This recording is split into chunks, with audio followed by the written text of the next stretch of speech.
You're watching Choice TV, the people's choice for TV. This segment of the news brought to you by Bank of St. Lucia, all the bank you need.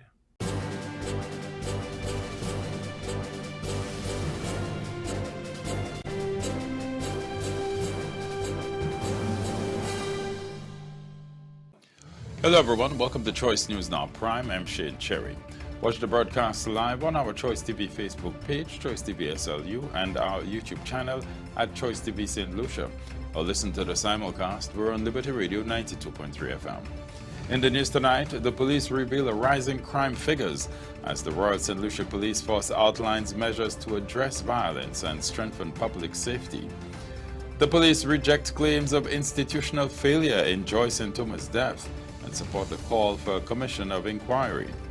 The government expands sports development focus with a new desk to support alternative and non-traditional disciplines. And in news from the region, Grenada Workers Union accuses the National Lotteries Authority of union busting amid health and safety dispute.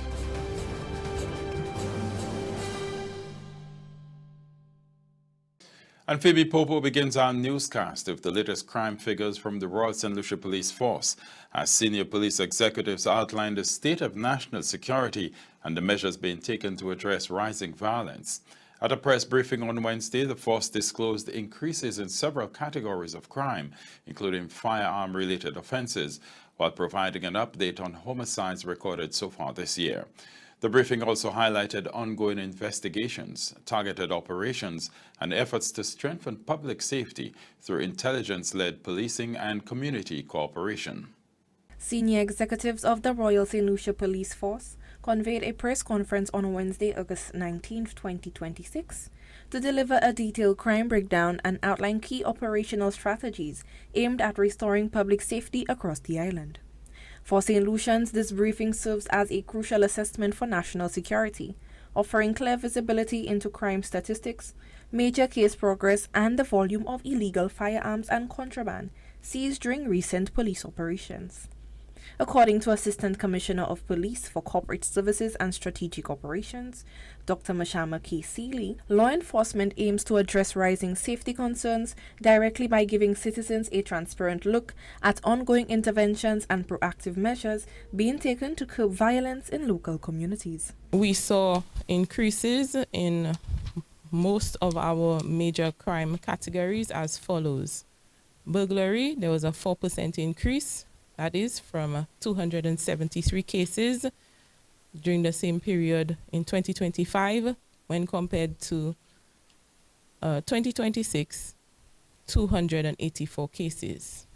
Robbery in 2025, there were 118 cases. 2026, from the 1st of January to the 18th of August 2026, 122 cases, a 3% increase.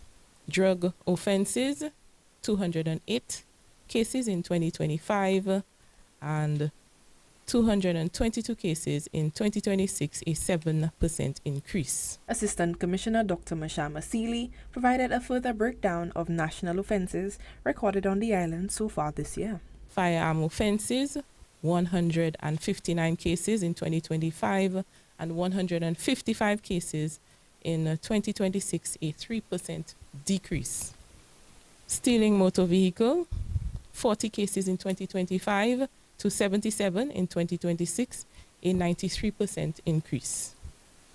Stealing from person, 185 cases in 2025 to 204 in 2026, a 10% increase. Sexual offenses, 105 in 2025 and 120 in 2026, a 14% increase. Dr. Seeley went on to address the total number of homicides recorded in St. Lucia so far, presenting a detailed breakdown of the statistics and ongoing investigations. For the period 1st January to 18th August 2026, a total of 45 homicides were recorded island-wide. Of the 2026 homicides, all 45 were classified as murders. The majority of homicides were firearm-related, accounting for 73% or 33 out of 45 of all classified cases. Stabbings was the second most common method, that is 9 incidents, followed by 3 incidents involving blunt force trauma.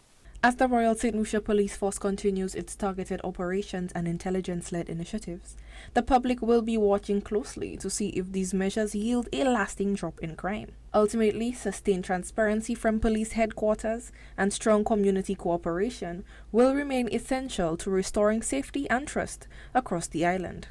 Reporting for Choice News Now, I am Phoebe Popo.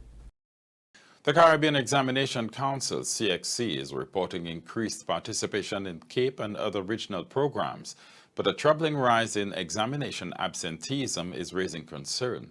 More than 32,000 students who registered for CSEC this year failed to appear for the scheduled examinations, prompting the council to warn that absenteeism is denying thousands of students opportunities to earn qualifications and advance their education. Kishana Smith reports. The Caribbean Examinations Council has released the results of the 2026 CSEC and CAPE examinations, reporting positive trends in this year's regional examinations, including increased participation and continued confidence in Caribbean qualifications. Director of Operations of the Caribbean Examinations Council, CXC, Dr. Nicole Manning, acknowledged these broader trends. However, she drew attention to significant concern facing the CXC, highlighting the notable increase in absenteeism among students sitting this year's CAPE examinations. Dr. Manning revealed that thousands of students failed to attend their scheduled CAPE examination this year. This is a big concern of the Caribbean Examinations Council and continues to be a concern for us. The absenteeism, where we have, while it is reducing, we had 3,534 candidates in the level at CAPE being absent. Now, what does this mean for our candidates? A candidate who is absent has no opportunity to be graded because they have missed a component and cannot be graded. So that candidate would have lost out on that opportunity. Manning further revealed that absenteeism was even more concerning at the CSEC level, noting 32,443 students who registered for the exam ultimately failed to appear when the examinations were administered. For CSEC, it's even more worrying. 32,403 candidates not turning up for exams is something that the education system across the region has to be concerned about. It is something that the Caribbean Examinations Council is concerned about, and we are working very hard to encourage our candidates to turn up. Parents, guardians, turn up. We are encouraging our educators to encourage these students to turn up. Research conducted by the council suggests that many students opt not to attend exams because they feel inadequately prepared. However, Manning stressed that fear of failure should not prevent candidates from attempting the examinations. We have done many surveys, and the surveys tell us that sometimes candidates just feel that they're unprepared and decide not to turn up. This is not a reason to be absent. Just try. CXC is now encouraging parents, guardians, and educators to play a more active role in ensuring students attend examinations, even when they lack confidence in their performance. The council says tackling absenteeism will require a collaborative effort involving schools, families, and education ministries throughout the region. Officials maintain that improving attendance rates is critical to ensuring that students maximize opportunities available through the regional education system and obtain qualifications that can support further studies and employment. For Choice News Now, I am Kishana Smith. The Commissioner of Police is defending the Royal St. Lucia Police Force's approach to investigations following a High Court ruling awarding 75,000 EC dollars in damages to the mother of a man who died in police custody. The ruling cited the force's failure to complete investigations more than a decade after a coroner's inquest. At a Wednesday police conference, Commissioner Vern Gadd cautioned against drawing conclusions on matters that remain under review. Sienna Dalsa reports.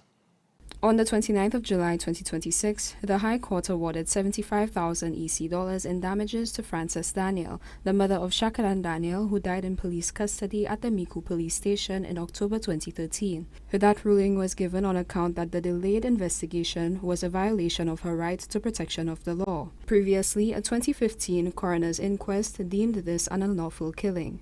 The state was ordered by the court to facilitate the conclusion of the investigation within 6 months of the judgment, or otherwise to provide an account by that same deadline of what steps were taken towards completion and reasons why the investigation continues. At the police press conference held on Wednesday the 19th of August, the police commissioner, Vern Gard, was asked to speak to any implications that the ruling in the Frances Daniel v. the Attorney General of St. Lucia case may have on other high-profile cases whose investigations have not yet concluded. The Commissioner Gard was prompt to clarify that Shakadan Daniel's case is a death in police custody and not substantively a killing incident. I want to answer that question by saying that we all have to be responsible. Okay? We have a situation where there was a death at a police station. A death at a police station. And the death at the police station should be investigated. And the result of the investigation will say the cause. When reminded of the determination of the 2015 coroner's inquest, the Commissioner Gard contended that such decisions can be overruled and differentiated a coroner's court from a criminal court. He further deemed it unfair to characterize Shakadan's fate as one of unlawful killing. That overgeneralization that you made there is not a fair one. What we have to do is report the facts. In regards to the Shakadan Daniel matter, somebody died in police custody. That is responsible speech. During that matter, there was an investigation. Against the backdrop of an increasing level of cases brought against the government regarding incidents involving police and police processes, Commissioner Gard seemingly discouraged talks of the emergence of other cases like the one raised by Frances Daniel and her legal team. And in fact, it has repercussions. What you say, it has repercussions. Because people who may have been subject of a review in a matter might challenge you and your organization. You understand what I mean? You cannot just say these things. You have to be responsible. He continued to outline possible next steps following Shakadan Daniel's investigations. The matter is a matter where somebody died in police custody. You understand what I mean? The matter went to an inquest. The inquest gave its position. The matter would now have to go forward either to a trial, okay? Or maybe if new evidence comes up, it can also go in front of a new inquest. The new evidence that comes up could be in the benefit or to the negative of the criminal investigation. Commissioner Gard outlined investigative progress that was made under his leadership, which was also presented to the court in Daniel v. the Attorney General. With his tenure only having started in 2024, that account did not serve as an answer to the court as to why the investigation, which should have been triggered in 2015, had stalled, notable as his efforts might have been to address Daniel's case and others from the beginning of his tenure. For Choice News Now, I am Sienna Dalto. Coming up, the police reject claims of institutional failure in the death of Joyce Ntoma while supporting calls for a commission of inquiry. And government expands its sports development focus with a new desk dedicated to alternative and non-traditional disciplines. The stories and more coming up after the break. Stay with us. The news continues.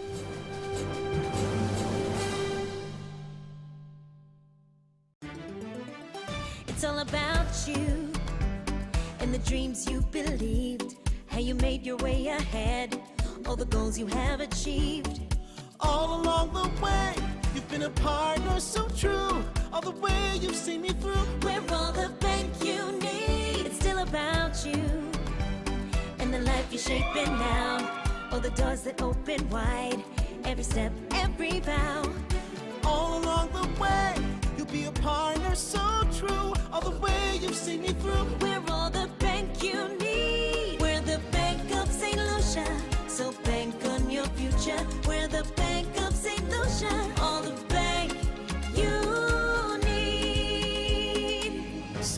25 years strong. Bank of St. Lucia, all the bank you need. Who would have thought that in the blink of an eye we could go from long faces to long bites? From waiting for dinner to start to wishing it would never end. From being distant to gathering around the table. Who would have thought that staying home would bring out the best in us? Who would have ever imagined that a simple bucket could do all of this, and that without going out, we could bring the best from the outside in?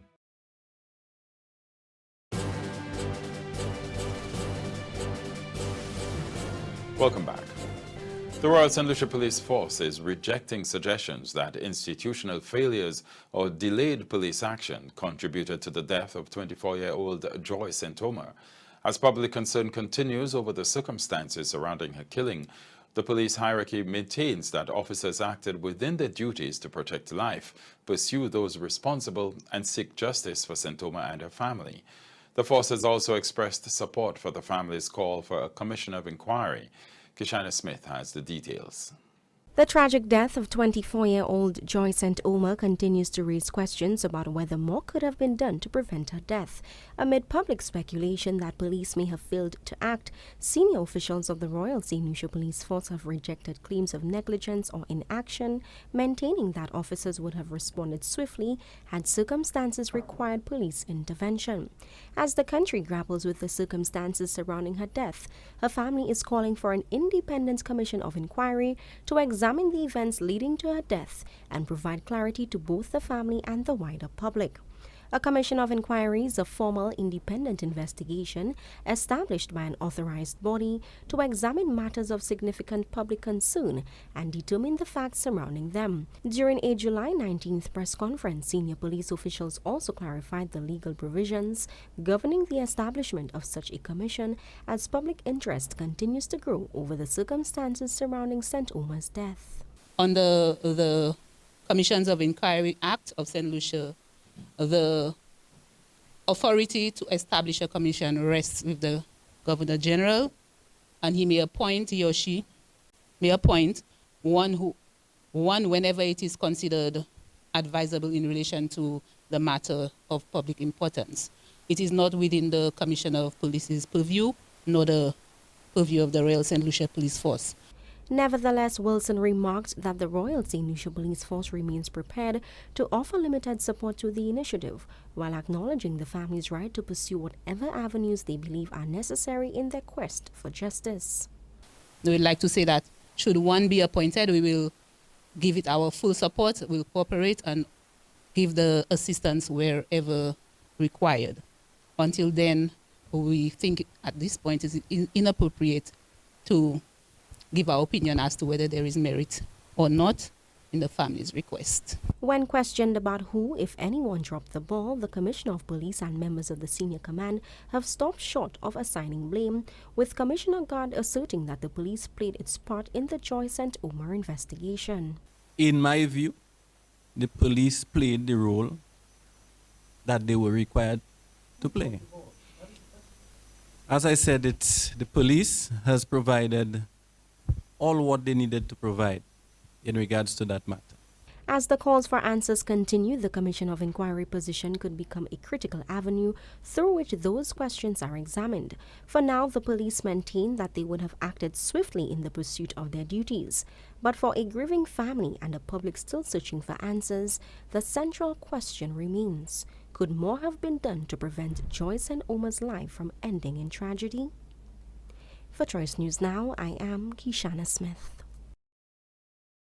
Efforts are underway to make St. Lucia's fisheries sector more financially secure and investment ready through a national stakeholder mission led by the Ministry of Agriculture and the Food and Agriculture Organization.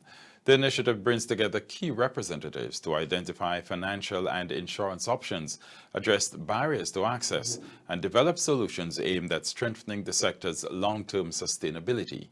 Sienna Dalson reports.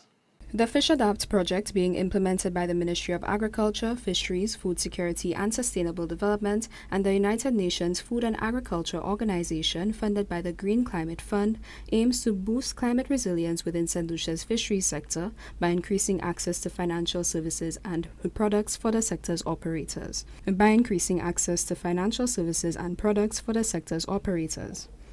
On Wednesday, the 19th of August, a national stakeholder meeting was convened under the Fish Adapt project, bringing together government officials, bankers, insurers, credit union representatives, and fishing, aquaculture, and sea moss associations and cooperatives to discuss solutions to make the fisheries sector more bankable and insurable. The Chief Fisheries Officer, Sarita Williams-Peter, gave insights into the discussions that were held among the groups of stakeholders. The intention is for us to hear from them in terms of what the challenges are, both from the perspective of the lenders and the people who provide insurance as to what are some of the facilities that they provide for the sector, what is the uptake by the fisher folk, aquaculture farmers, and how can they perhaps adjust to meet the needs of the sector. But likewise, we have individuals directly involved in the sector who are here, who can share what are some of their challenges in accessing those packages and opportunities,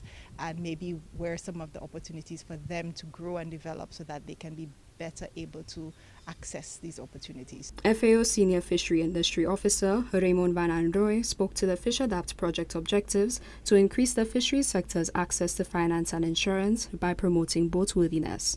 We're helping them to modify their fishing techniques, become more business oriented as fishers, get training, improve the boats that they are using, so that they are more safer in the sea conditions, that there, for instance, higher waves and more wind, and so that they can float always, that they are buoyant. According to Van Androoy, limited formalization within the fishing sector is restricting fisherfolk's access to finance and insurance, making it harder for them to make equipment, investments and reinvestments. Probably last year there were less than 10 loans provided for fishing vessels, while we actually need to replace 40 fishing vessels every year to modernize the fleet. Because a fishing vessel which is intensively used lasts between 10 to 12 years. An outboard motor lasts around 5 years if it is intensively used. So there is a lot of reinvestment needed every time. And at present we see that the assets in fisheries are aging, like the fishermen, they're also aging. Both Williams-Peter and Van Androoy view this project as an opportunity to increase fisherfolk's access to finance and insurance to boost climate resilience by increasing their commercial viability. How can they bounce back and become more resilient in their sector, so that there's a level of business continuity within the sector, that people are not suffering for long times without having an income because a matter of sargassum came in and they can't go out to fish, or a storm surge happened and it damaged their vessels. So we want to be able for people to bounce back, and to do that we bring in all the sector stakeholders, particularly within finance and insurance, so that we can develop the sector. At the intersection of fisheries and rural development, Van Androoy remarked that commercializing and increasing the resilience of fisheries livelihoods is critical to retaining the traditional character of fishing villages. He says that as fisherfolk age, it is becoming increasingly necessary to tap into higher earning potential within the sector, or else risk seeing the village's youth migrate to castries and towns in search of higher, more bankable income. For Choice News Now, I am Sienna Dalso. For 23 St. Lucian families, the financial burden of preparing for the new school year has been eased through scholarships from the St. Lucia Hospitality and Tourism Association and the Tourism Enhancement Fund. The latest award supports students from families connected to the tourism and hospitality sector, bringing the program's total beneficiaries since its launch to more than 79 and expanding access to educational assistance across the island. Kishana Smith reports. As families across St. Lucia grapple with rising back-to-school expenses, financial support from the tourism sector is helping to ease the burden for families connected to the hospitality and tourism industry. The St. Lucia Hospitality and Tourism Association, SLHDA, in partnership with the Tourism Enhancement Fund, has awarded scholarships to 23 new students, bringing the program's total beneficiaries since its 2021 launch to more than 79. The initiative was established in honor of Eileen Paul, a long-serving hospitality industry employee, and provides eligible students with an annual EC $2,000 bursary towards secondary education. The scholarships were formally presented on Thursday, August 20th, during a ceremony at the Sandals Halcyon Conference Room, attended by recipients and their parents. SLHDA President Erwin Louisi highlighted Paul's character and legacy, encouraging the scholarship recipients to embrace the values for which she was known. Eileen Paul was a remarkable woman who was known for her determination, her drive, her commitment to excellence, and the care she showed for others. I was one of those who was fortunate enough to be in her company on a frequent basis. As recipients of a scholarship that bears her name, I encourage you to embody those qualities in your own lives and let them guide you as you move forward. I encourage you to dream. Dream broadly about what you can achieve.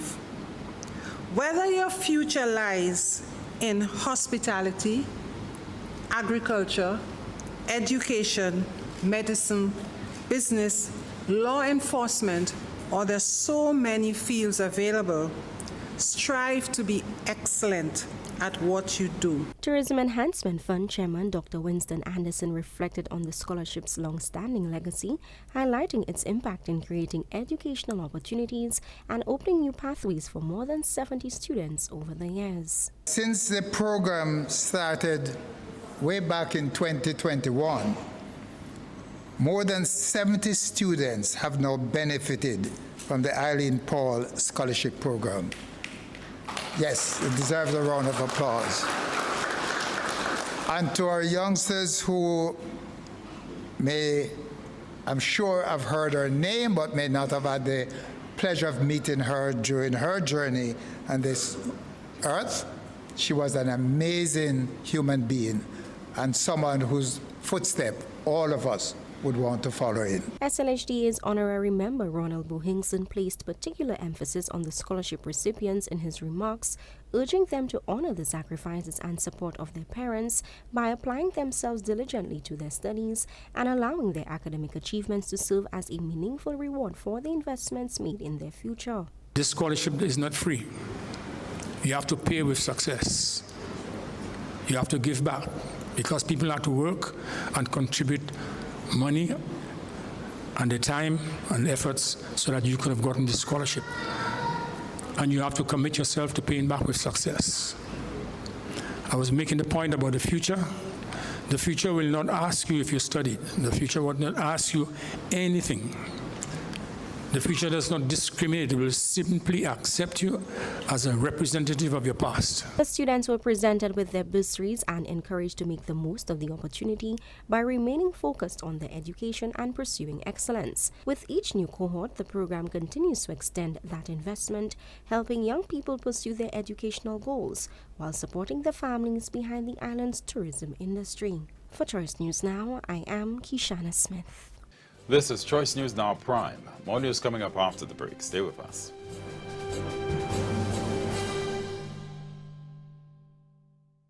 Welcome to our Cruise Community Series, where we meet the persons behind the scenes who drive our diverse cruise industry.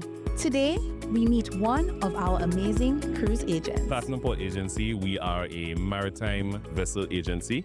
Basically, we are agents for whenever maritime vessels need to come into St. Lucia. They need to be cleared with the government officials of St. Lucia, and we are the ones that facilitate those requests. Any foods, items, so you try to foster a relationship with the cruise lines, you exchange emails, try to create a human connection, different channels of economic stimulation that happens from that. You have, say, the drivers that need to get the persons to and from, or the goods to and from. You have farmers or suppliers. There's a lot of things that we do in the cruising sector that may not be on the front line for people to see. But rest assured, we're getting it done. Massey Store's waterfront is now temporarily closed for renovations for approximately 3 months. You are welcome to continue shopping with us at Massey Store City Store or Leclerc, where you can enjoy double points on Wednesdays and Fridays, weekly sampling, and Ring-a-Ding Fridays during the renovations. Thank you for your understanding and continued support of Massey Stores. Our family serving your family.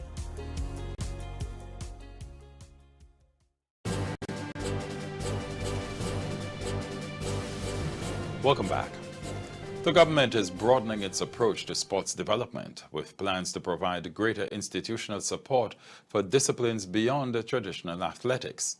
Youth Development and Sports Minister Kenson Kazimi says a dedicated alternative sports desk and office will be established to support athletes in areas such as drag racing and drifting, positioning St. Lucia as a regional leader in non-traditional sports. Phoebe Popo tells us more. Beyond the track and off the pitch, St. Lucia is rewriting the playbook for Caribbean athletics. Minister for Youth Development and Sports Honorable Kenson Kazimi has outlined a strategic shift by the government to actively support the alternative sports across the island.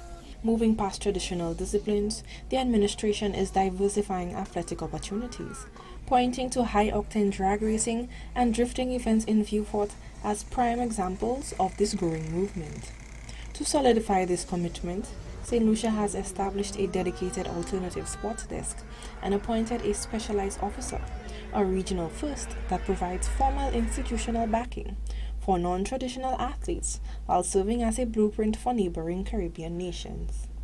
We also had in Vieux-Fort a drag racing event. We have been focusing the drifting event.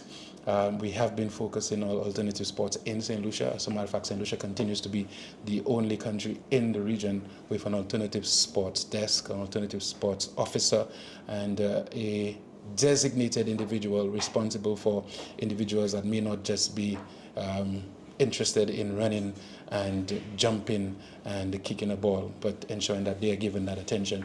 Minister Kenson Kazimi discusses the regional influence and success of St. Lucia's approach to alternative sports development. I will say that most of the regional events that I have attended as Minister of Sport, the other countries are asking exactly how St. Lucia went on to implement such a department, and so they are interested in doing it, and we definitely have the template here that we continue to hone in on and make better as time goes by. By transforming high-octane passion into structured opportunity, St. Lucia is proving that sports development has no single lane. With a dedicated officer steering the wheel and regional eyes watching, this strategic shift ensures that the nation's sporting future remains diverse, inclusive, and running at full throttle. Reporting for Choice News Now, I am Phoebe Popo. The Castries Constituency Council is strengthening sanitation and customer service standards in the capital through a 5-month housekeeping training program for more than 33 comfort station attendants. The initiative, launched in partnership with the National Enrichment and Learning Unit, will equip frontline staff with skills in sanitation management, resource conservation, and professional hospitality, with top-performing participants also set to gain practical experience through attachments at leading local hotels. Phoebe Popo tells us more. As the bustling beat of St. Lucia's capital, Castries is home to thousands of daily commuters, visitors, and residents whose experience relies on the unseen dedication of municipal workers. The Castries City Council serves as the primary guardian for civic pride, health, and public infrastructure. To further elevate these essential services, the CCC, in partnership with the National Enrichment and Learning Unit, NELU, has officially launched a 5-month housekeeping and utility management program for over 33 comfort station attendants, offering them specialized training and hotel attachments to redefine public sanitation standards across the city. Castries Mayor Geraldine Linda Gabriel explained the program's specifics. We have started a 5-month program where at least 33 of our comfort station attendants, those persons who take care of the various toilet facilities in Castries, would be going through a housekeeping training We've collaborated with NELU on that, brought in the facilitator, and will be ensuring that staff are given time off during the working hours to do so. At the end of the program, they would have a TVET certification.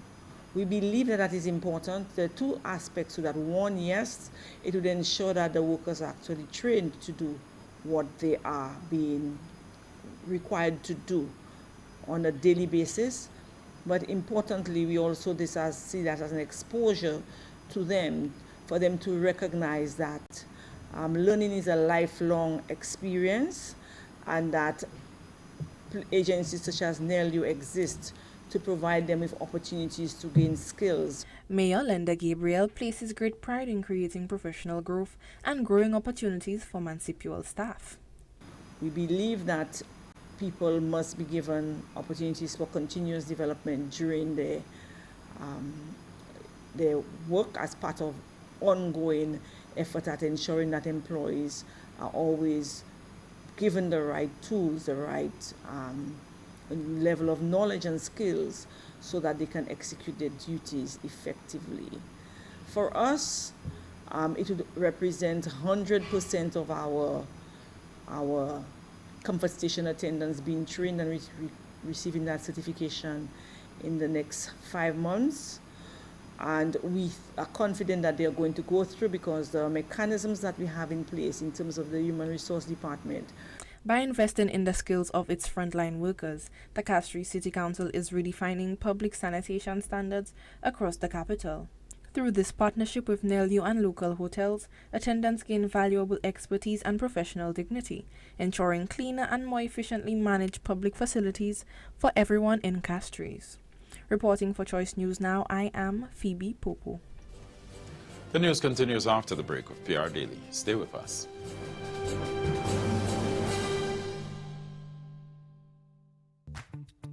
We could do something with that extra space downstairs. You mean where your 25-year-old nephew refuses to leave? Stop it, Eddie. I mean, the actual space. Fresh paint, new furniture. An eviction notice?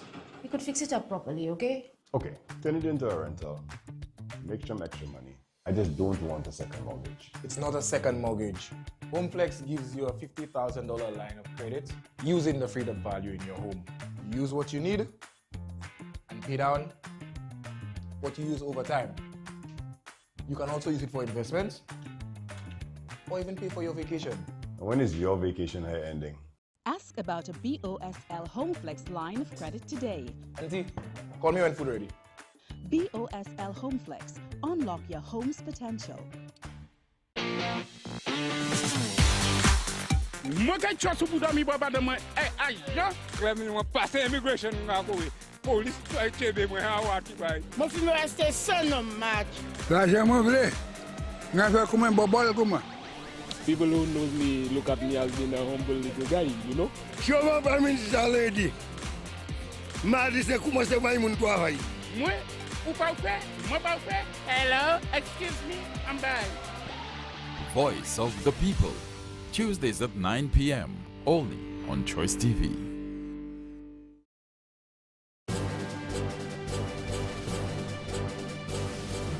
Welcome back to Choice News Now Prime. Here's PR Daily with Kishana Smith. Good evening, everyone, and welcome to PR Daily, your trusted source for the latest press releases, important announcements, community initiatives, and events. I am your presenter, Kishana Smith.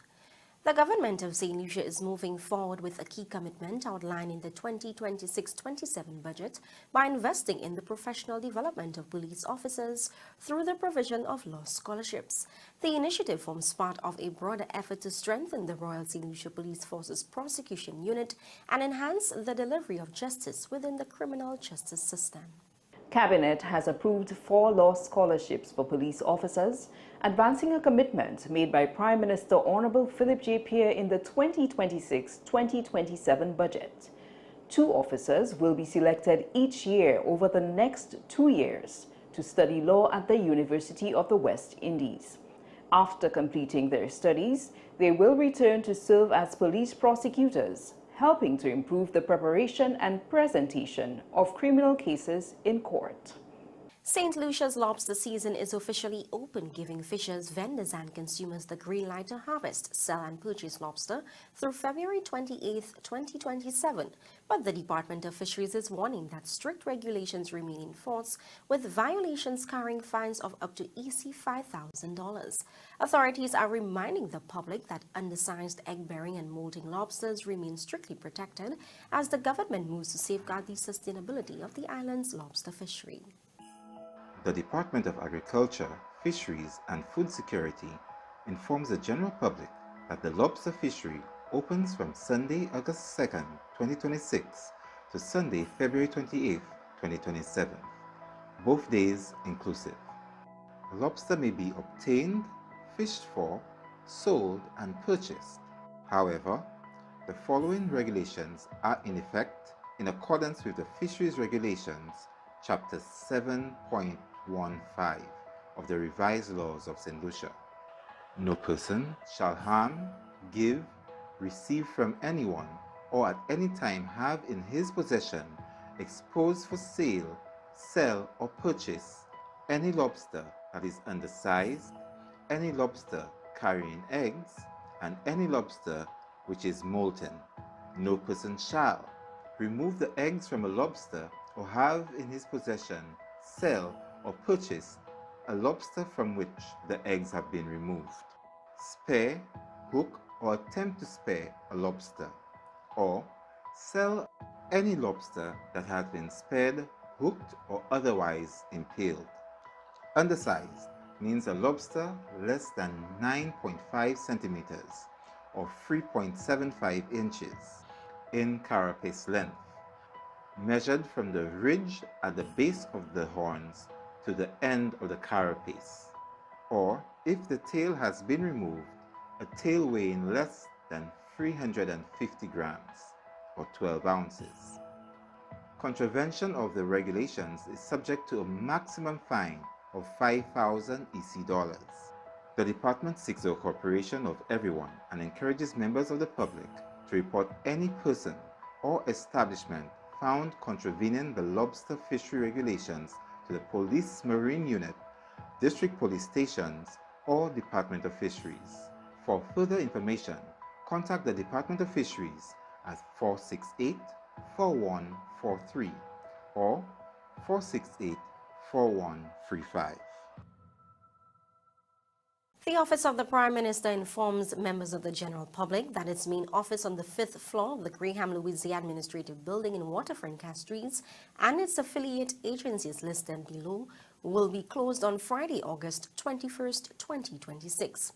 The National Printing Corporation, the National Emergency Management Office, the Regional Integration Unit, Special Projects Initiative, Prime Minister's Official Residence, Public Teaching Service Commission, and the Integrity Commission. This closure is to facilitate a staff appreciation activity, and normal operations will resume on Monday, August 24th, 2026. That's all for today's edition of PR Daily. If you have a press release that you want to share with our audience, send us an email at news.choicemedianetwork@gmail.com. Thank you for watching PR Daily, and do stay tuned for more news and updates. Back to you, Shi. Thank you, Kishana. Let's now take a look at the local weather forecast.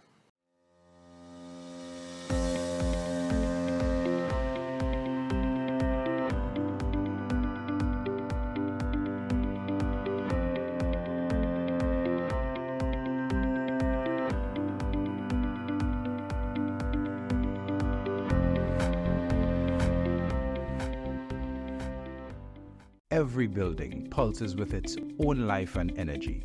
Let's ensure yours shines with health and vitality. Lewis Industries infuses life into every corner of your buildings with tailored cleaning solutions. From conquering mold and mildew, restoring floors to their former glory, to meticulous post-construction cleanups, washroom sanitizations, and caring for delicate fabrics and upholstery, our comprehensive services covers all your building cleaning needs. Create an environment that boosts productivity and leaves a lasting impression, because clean is not just an appearance, but a performance. Bring your workspace to life with Lewis Industries. Call us at 450-4060 or visit us at www.lewisindustries.ltd.com to schedule your professional cleaning service today. Massey Store's waterfront is now temporarily closed for renovations for approximately 3 months. You are welcome to continue shopping with us at Massey Store City Store or Leclerc, where you can enjoy double points on Wednesdays and Fridays, weekly sampling, and ring-a-ding Fridays during the renovations.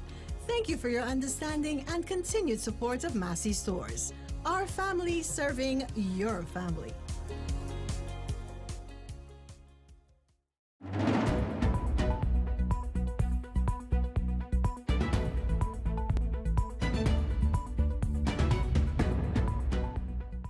Welcome back. Here's Sienna Dalson with our regional news package.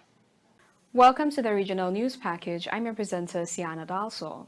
The Grenada's Technical and Allied Workers Union has accused the National Lotteries Authority of union busting, alleging that St. Lucian workers were sourced to perform duties within a facility that Grenadian NLA staff avoid on account of health and safety concerns.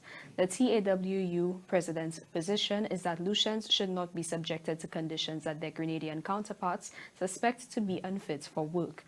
We hear more from Shania McIntosh with GBN News.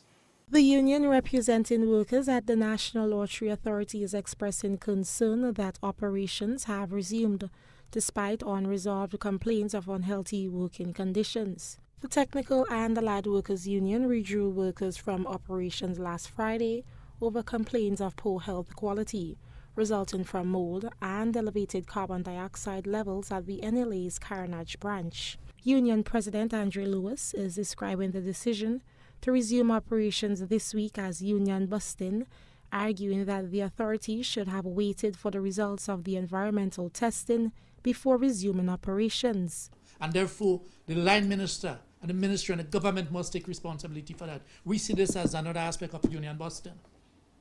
This is health and safety. This is health and safety.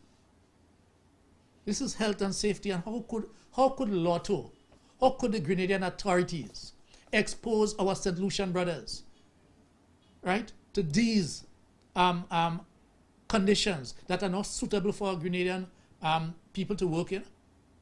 Lewis says the building was tested with the results expected within the next 3 to 5 days. According to Lotto, these test results from the company that did the test, the company have told them that they will not be able to get the test results until 3 to 5 days. But yet still, they have taken our brothers and sisters, our brothers from outer St. Lucia, brought into Grenada, right, to do work that the workers are prepared to work and always prepared to work.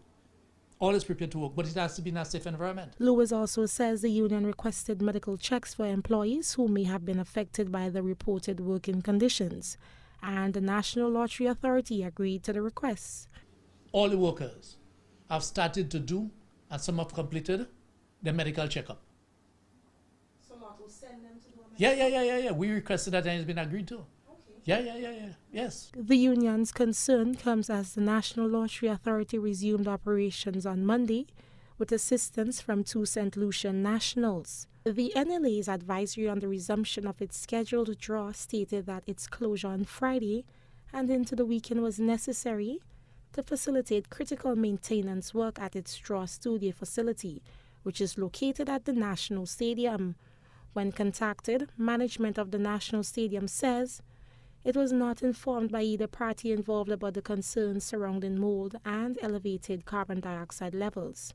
One source revealed that the NLA has been visibly engaged in deep cleaning the stadium office and new air conditioning system was installed. Up to news time, the NLA has not responded to GBN's request for comment on the union's latest concern. Reporting for GBN News, Shania Mackin. Tuesday, the 18th of August, marked 3 years since Antigua and Barbuda's Environmental Awareness Group was notified that Redonda would be designated a protected site for its significant role in wildlife preservation. The group has hailed the tremendous restoration unfolding on the island as the ecosystem continues to recover. We hear more from Rakib Aparicio with ABS News. Redonda in the last 10 years has seen a major ecological revival, The island, at one point, was on the brink of having the entirety of its indigenous wildlife wiped out. Redonda Ecosystem Reserve Coordinator Jonella Bradshaw says these issues began over a century ago.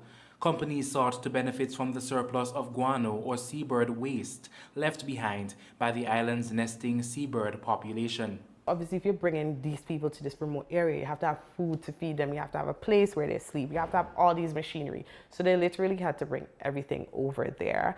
And that's when the rats were introduced. The Environmental Awareness Group launched its Redonda Restoration Program in 2016, with work to remove the invasive animals beginning in 2017. A team spent 2 months on the island, eradicating the nearly 6,000 rats, while the surviving goats were transported back to mainland Antigua. Nature did its big one. Within months, the vegetation came back, and then you saw the whole ecosystem rebound. In 2023, Redonda was declared a protected site for its contributions to biodiversity. 1% of the world's nesting brown boobies call the island home, along with masked and red-footed boobies. Indigenous animals include the Redonda pygmy gecko and the Redonda tree and ground lizards. We want to say, hey, we want to keep Redonda as it is. We want to keep it ours. We just want the wildlife to be there. We want to protect the biodiversity. So that's what this protection means. But it doesn't stop there. It has so many different layers. We want to continue to understand Redonda. While attaining protected status is a major milestone, Bradshaw says teams are on the ground surveying the once barren island throughout the year. Ensuring it remains a haven for biodiversity is a collaborative effort between the EAG, its partners, and the Antigua-Barbuda Defense Force Coast Guard. We bring them out when we do our biosecurity checks, when we're changing the bait. If we're doing a marine activity, they come on out with us. Sometimes they even send down the patrol, the Coast Guard boat, they check up on us. And that's where we're starting to build each other's capacity to see the value in the work. And then later we're going to set up this, like marine patrol system. Bradshaw says the end goal is to be able to share the magic of Redonda with the wider Antigua and Barbuda public. But before conservation efforts can accommodate that, here's how you can get involved. You can give us a call, you can follow us on our socials and see what we're up to. We're always having trainings, we're always having monitoring activities that we need people to help. Rakib Aparisi reporting for ABS News. Will any of Trinidad and Tobago's 30 mobile police military posts be made permanent? The Homeland Security Minister gave the answer to that question as he gave the Express a tour of one of the first 3 posts that he said are about 98% complete. We hear more from TV6 News TNT's Joel Brown.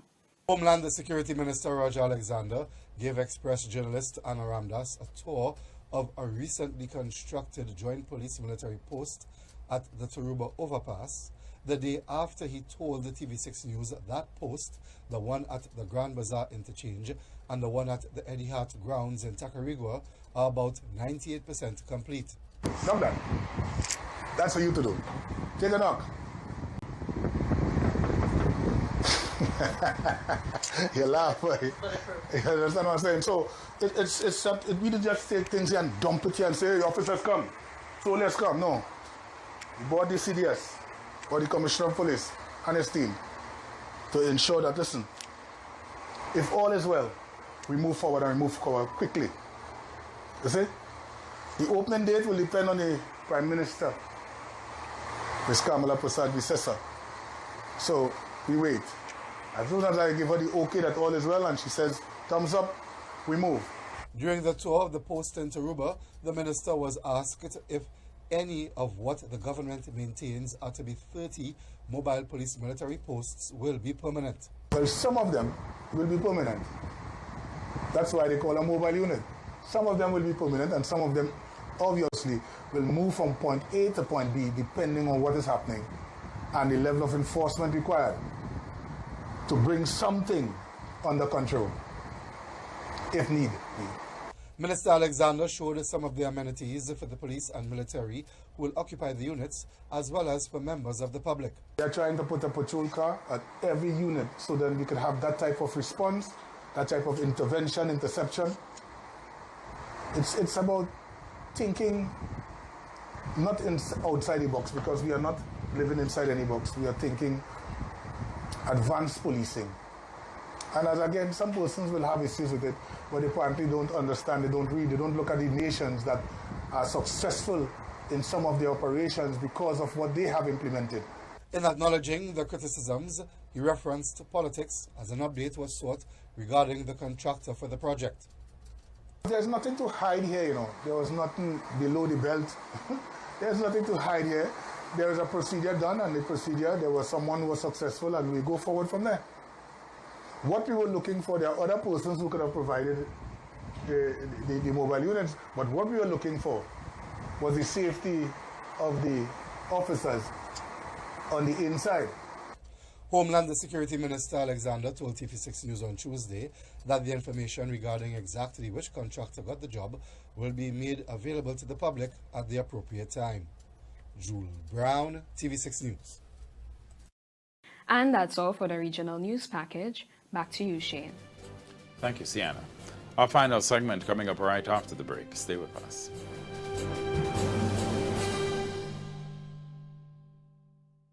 Advertise to a captive audience. Make your business a star with Choice TV. Call today for your advertising package. Make the right choice. Call 728-9652. Courts presents their 2026 all-range event. Be inspired at all Court stores nationwide. Come see what's new in everyday furniture and appliances. Get a chance to win an Indorama 30-inch stove with appliance purchase of $5,999 or more. Great deals on TVs and wall mounts. Everyday great value on mattresses. Bedroom bundle deals up to 25% off. Be inspired at the Courts 2026 all-range event. Affordable convenience for your home. Only at Courts. Bringing value home. Offer ends July 25th, 2026. Conditions apply. Massey Store's waterfront is now temporarily closed for renovations for approximately 3 months. You are welcome to continue shopping with us at Massey Store's City Store or Leclerc, where you can enjoy double points on Wednesdays and Fridays, weekly sampling, and ring-a-ding Fridays during the renovations. Thank you for your understanding and continued support of Massey Stores. Our family serving your family.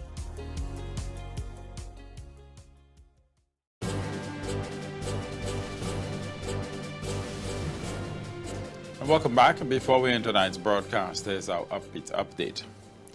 A simple note left by a DoorDash delivery driver has led to an unexpected wedding surprise for a couple preparing to tie the knot. In early August, TikTok influencer and New York Times best-selling author Jen Hamilton received a DoorDash order containing a handwritten message from her driver. The note explained that the customer's tip was helping make the driver and his fiance's wedding possible. Moved by the gesture, Hamilton decided to find the couple's wedding page and surprise them with gifts. She purchased a large collection of wedding presents through Amazon, which were delivered to the couple's home. The bride-to-be Hope shared her gratitude in a video showing the mountain of gifts, describing the couple as deeply grateful for the unexpected generosity. The kindness also caught the attention of DoorDash, which later sent Hope and Tyler a wedding gift of its own. The gesture reflects another example of kindness sparked through the delivery platform, demonstrating how a small act can inspire generosity from individuals and businesses alike. With that, we come to the end of our primetime newscast. On behalf of the entire Choice TV family, thank you for staying with us. Stay tuned for more quality programming on Choice TV.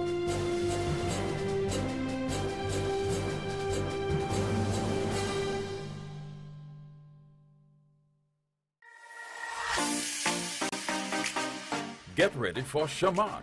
Join the charismatic Shamak Leo as he dives into current events, social issues, entertainment and culture. With interesting and light-hearted interviews and compelling guests, Shamak delivers fun and thought-provoking conversations that inform, inspire and entertain. Tune in every Friday night at 9 p.m. only on Choice TV.